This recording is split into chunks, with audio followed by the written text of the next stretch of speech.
I want to thank all the speakers to this panel. Unfortunately, one of our speakers couldn't join, so we actually have a few minutes. And so I'm not seeing in the question and answer area, I'm not seeing a lot of questions.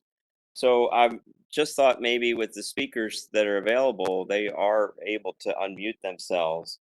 But I really appreciate Ken and Pedro. Both of those have um, developed these apps and made them available. So I was just curious for Ken. I noticed you like the total normal installation. So you add the diffuse plus the direct normal to get that quantity, and uh, how does that work for you? And how successful has that been? Okay, so what we have done is, okay, thank you for the question first. So what we've done is we actually downloaded all the data from your servers at that time when the system was a bit unstable, and then so we downloaded the total annual, which at the end of the which also has an extra, let me say, an extra month for the average, and then also since users also want to see like on a daily basis when they can start pumping the water and at what time is it going to peak and at what time will they not get a lot of water. So we also downloaded the hourly one, so which probably has around 2 million entries, sorry. So that is working quite well for us. We are hoping that probably we can have a final look at the data, because I don't think we had taken into account the diffused one. Plus also I'm not sure. So sorry about this. That I'm not sure if we are using the total or the diffused one. But what I know is that at the moment is working quite well for us in helping us being able to size the solutions, the water pumping solutions that we want accurately. But one of the things that I've seen from the previous speaker from SEAL is concerning probably the panel orientation. That's something that we have not done on our end. I think that's something that we can also probably be probably able to automate on our end. Thank you. Yeah, thank you, Ken. That's really good, and I appreciate your other speakers too. Pedro, are you uh, both Ken and Pedro? Are you updating, or are you're saying you're using the daily data? Pedro, are you also using the daily data and getting going to the website, or did you just pull down climatological data for your app?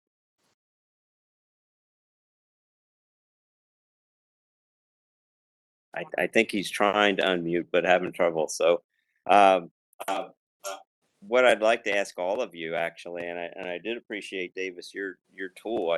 That is really an awesome tool, particularly for your observation there, which is something that people don't appreciate regarding the seasonal cycle of the sun and particularly semi-annual cycle in the tropics. But I wanted to ask all of you if there's certain parameters or certain frequency data products or latency or sorts of needs that you're finding from your users or some difficulties. If you have any of those sorts of feedback, we would really appreciate hearing that. And it's been a pleasure to hear all your talks. Oh, this is Davis. One thing that I've noticed is that availability is it's not 24/7. And in my particular interface, I have trouble figuring out why I didn't get an answer. Did it time out? Did it, say you got a wrong parameter? Sometimes the parameters disappear. So I'm querying 14 parameters. One of them's not there. It makes the whole query fail. And then I have to go in the debug mode and figure out which query failed, turn that parameter off. And so that's a little bit difficult sometimes. I've probably had, I don't know, 50 times in the last year when it just didn't work, and I don't get a good clear answer about why the API isn't reporting out the data properly. Well, I know that we did have a transition when we transitioned from our on-premise cloud to the AWS systems, and there was some um, outages and intermittency there during that period.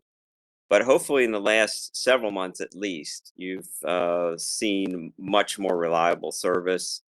But if you ever do have that sort of delays, and particularly when you're saying you're having failures in particular parameters, uh, don't hesitate to contact us, because we might have having issues where we don't understand, or there might be a bug in somewhere. You know, where this is a system that is under continued development and improvement. So, and particularly if there's certain parameters you have questions about, feel free to contact us, and we would love to work with you to support these applications and your users.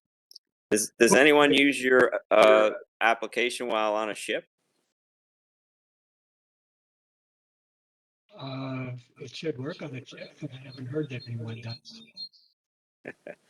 Well, one of the things we do is we have the global oceans as well. So all these parameters are available over the global oceans, and we have seen on-ship usage and seen some users track across the oceans while their ships are in transport. So I was just curious. Well, I will Thank you. say And that we're getting when I ready was now for the debugging, second panel.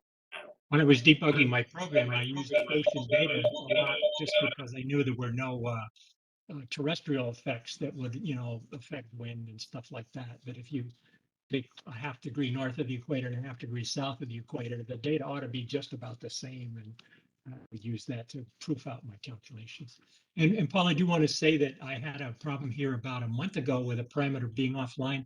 I wrote to your team about 10:30 at night, and it was fixed by 9:30 the next morning. So I do appreciate that you are responsive to our request for help.